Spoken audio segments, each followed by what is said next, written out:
On the Profile Interview segment this week, I will be speaking with the president of the Academic Staff Union of Universities. He will be shedding light on why ASUU is still on strike despite several meetings with the federal government. Take a listen.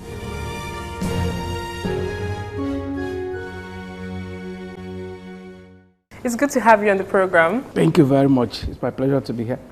It's more than a month that the Academic Staff Union of Universities actually embarked on an industrial action. Yes. And the federal government has met with you for up to 3 times. Yes. Can you tell us why the union is yet to call off the strike?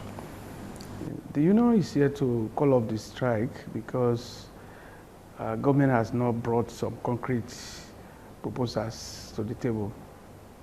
We have 4 issues that we are tracking from our Memorandum of Action of 2017.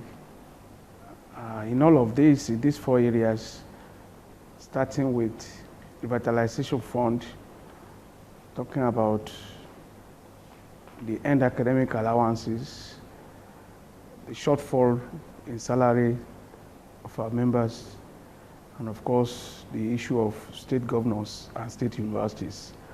Those 4 areas, government has not brought up concrete proposals, although we are beginning to talk about the issues. The issues have been opened up, and government is now promising to get us some concrete ideas on how to resolve the problem. But as we speak, no concrete proposal has been brought, no decision has been taken. And we, as leaders of the union, cannot go back to our members until we have something concrete to present to them. So now, can you share with us what the pulse of your members are, especially when it comes to the government's no work, no pay policy? Our members are not shaken, really. They are not bothered about that policy because it's not new to them. We know that since the military era, government has always come up with these threats that well, if you stop working, your salary will be stopped. And they might even go further to say, we'll bring out the register to know those who are still ready to work. They've tried that over and over again. Our members have seen the futility because, for one, our members believe that what we are doing is a patriotic duty. If ASUU keeps silent over critical issues of the rot and decay in university education in Nigeria, then it means Nigeria has no future. So what we have always said is that Nigerians should also join our struggle in order to reposition our universities. And we can only do that by getting government to listen to our demands, because our demands are genuine. In 2012, government went out to carry out what they called needs assessment exercise. And it was as a result of that they came to this amount we now call Revitalization Fund. So Revitalization Fund of 1.3 trillion was what government promised after that needs assessment exercise. Government has only released 1 tranche out of 6 in 2013. From 2013 till now, because of government's lukewarm attitude, we have a total of 1.1 trillion pending.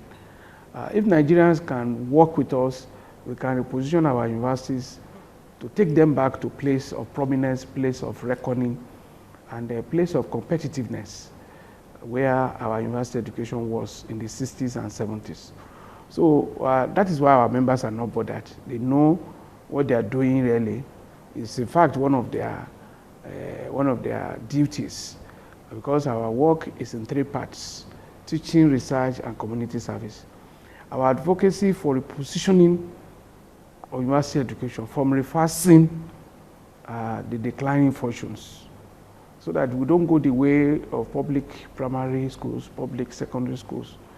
Our members see that duty as part of our duty to the community service. And that is why we continue to intensify our advocacy for restoration, for repositioning, and of course, revitalization of universities. So our members cannot be bothered.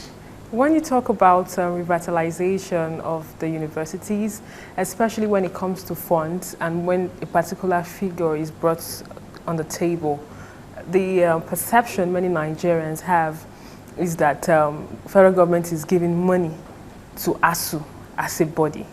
Can you enlighten Nigerians on this? It's a totally wrong perception. I hinted earlier that in 2012, the federal government set up a committee that went around public universities in Nigeria. A total of 73, 74 universities were visited in order to see or verify the claims that ASUU made. You know, this our engagement with government dates back to late 70s, early 80s. In fact, the first agreement we signed with government was in 1982. That was with Shagari government. And what led to that was that as from the late 70s, while government created more universities in the 70s, government did not increase the proportion of funding at the same rate. So the fortunes of public universities nosedived. And we started to see the reverse. You know, even up to the early 80s, students were coming from Egypt, Ghana, South Africa, other parts of Africa to study in Nigerian universities. But today, the three countries that are patronized by Nigerian students are Egypt, South Africa, and Ghana. So you can see it's a total reversal. So when we talk of money being given to ASUU, it's not given to ASUU. ASUU is not a spending agency of government. ASUU, we can call ASUU a pressure group to make government do what government is expected to do. And we are doing that, like I said earlier, because of our concern for the fortunes of our nation. If academics keep quiet, who else will talk for the society? So we see ourselves as those who should be the intellectual vanguards, those who should be the voice of the society. Our research tells us that things are not the way they are, or they were before now. And if we want to reposition our university system, ASUU must be at the forefront. So the monies we're talking about, I talked of 1.1 trillion, came out of the verification exercise when government set up a national committee and there were teams that were sent to public universities. I led a team to some universities, including a first generation university. In that first generation university, can you imagine, we saw that kerosene stoves were being used in place of Bunsen burners. We saw that buckets were being used to fetch water to the laboratories. So we saw that there were empty racks in the library. And so what kind of research can come out of that environment? And that was a first generation university. In fact, when we visited their mechanical engineering workshop, we saw an equipment there which was bought in 1965. So what can you do with an equipment of 1965 in 2018? So it means that we are just doing what we can call theories of practical. We are actually not giving the practical knowledge. The hands-on experience that go, or experiences that go with training and learning, creation of knowledge, we no longer promote. And if we keep quiet, we'll not be able to raise our heads when we meet our peers elsewhere. So the monies we are talking about are given to universities. There are committees that are set up in each university to manage that. The governing councils of each university is always at the head of the procedure for spending the money. So ASUU does not spend monies released to the universities. The university administration, governing councils, they handle the money. So no money has been given to ASUU, but ASUU believes that they have the historical commitment, or historical challenge to push the case for the restoration. Moving forward, and also taking us back to the no work, no pay policy by the federal government, and looking at the fact that we have so many states that are owing workers salaries as much as 12 months, as much as 24 months. How would you marry both? The difference here is that this issue of no work, no pay, it is not assumed that the money is not there. The money is there. I'm more concerned about unpaid salaries in so many states in the country. Okay, these unpaid salaries, it boils down to the issue of political will that we always talk about. Any government that sees the workers' issues as their priorities, they will not do that. But Nigerian politicians, they are notorious for serving their own interest. So they are self-serving, and they don't see workers' welfare as #1 priority. And that is why when they don't pay workers, they don't stop their own security votes, they don't stop paying their retinue of assistants, they don't stop paying their contractors, you know. And you even see some, they will go into grandiose projects, all in the name of providing infrastructure. So what they see as priority, education too is not their priority. And that is why you can see that many state governors, they are not accessing the UBEC fund, where they are required to bring the counterpart funding. So it's about priorities. The priorities for them are projects that will bring returns. Workers' pay, workers' salaries are not part of that. Education funding cannot give that. My concern again is from my findings here in the paper that you presented as some of the issues you have with the federal government is the issue of NUPEMCO and pension matters. Can you share with us what the experience of probably a retiring or retired lecturer is in terms of accessing his pension funds, even after working for maybe 30, 20 years? Could you tell us the story of a lecturer or an average lecturer that's retired and is yet to access his pension? Okay. We proposed that NUPEMCO as part of our 2009 agreement with federal government, given the experience and the stories that we have had about the plight of retirees in Nigeria, the way they treat retired senior citizens, retired workers in Nigeria who we call senior citizens. Specifically, university lecturers have reported to us, some of our senior colleagues have reported to us some of the underhand dealings in many of the existing pension fund administrators, those we call PFAs. They do not get regular information about their contributions, and when they retire to the issue of arrangement for paying them their pension and gratuity has always been tasking. And so ASUU came up with this idea because we believe if we have our own pension fund administrator, the union will be there on the board.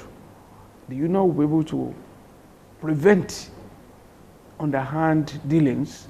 The union will be able to forestall any situation that could lead to frustration and sudden death, because we have had it among other workers in the country. We think after serving Nigeria diligently as a researcher, as a scholar, our members should be allowed to enjoy their old age. So we went into it and we are pushing it because we have seen the experiences of others in the industry. Members who retired before now have brought reports to us about the kind of ill treatment.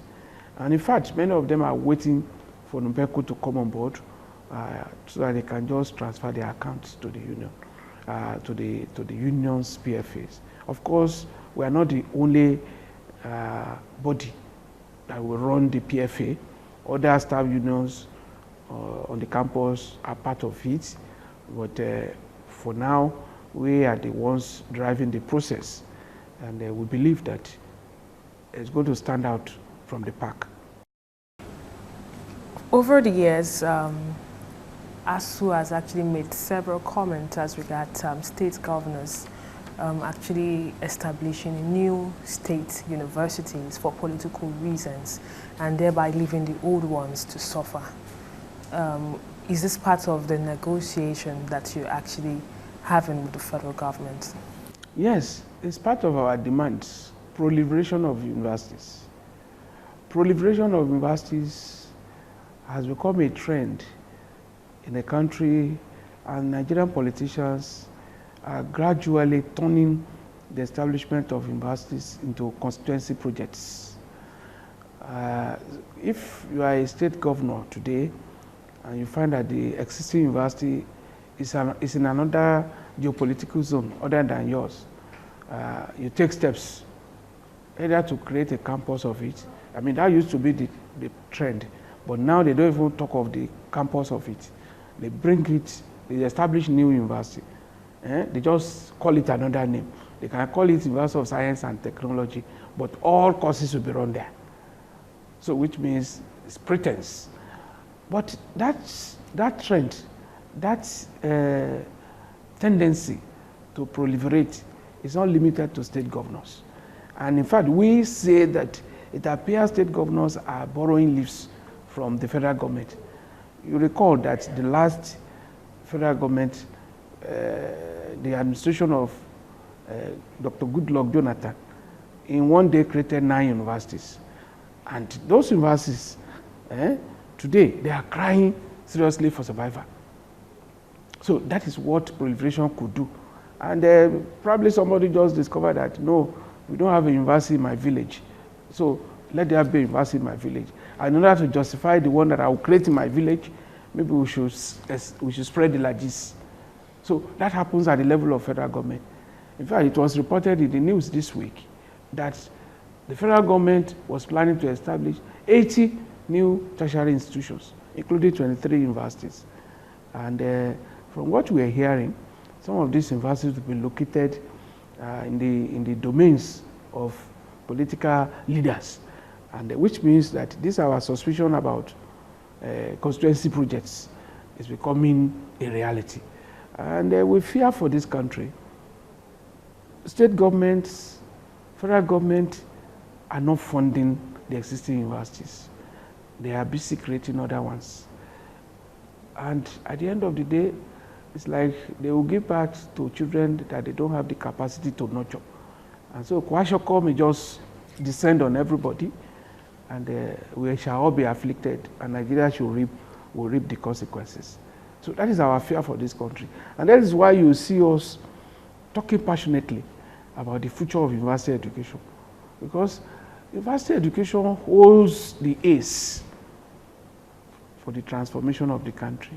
So finally, would you say that strike is the only language that the government can understand, and is it the only solution to ensuring that the demands that you've listed out are actually met? It appears so. It appears so when you are dealing with people that are not selfless. If, like I said, they are self-enlightened group, they will know that it is in their own interest to make education affordable, to provide quality education, to improve quality of life of the generality of Nigerians, so that they too, what they have stolen, they can enjoy in peace.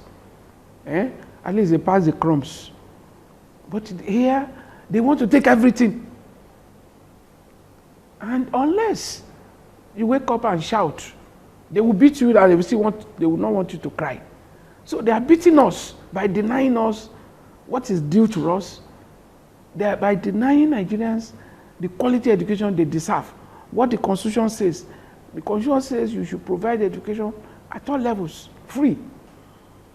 But they added a caveat as and when practicable. It will never be practicable if Nigerians don't force it on them. If you don't force them to make it practicable, they will not make it practicable. And that is why we always call on Nigerians that don't sleep on your right. If you sleep on your right, nobody will wake you up. It was an interesting conversation with you. Thank you. It's my pleasure. And that's all we can take on today's edition of the program. Join us next week for a fresh edition of the show. I am Sharon Ijason. Thanks for watching, and remember, labor creates wealth.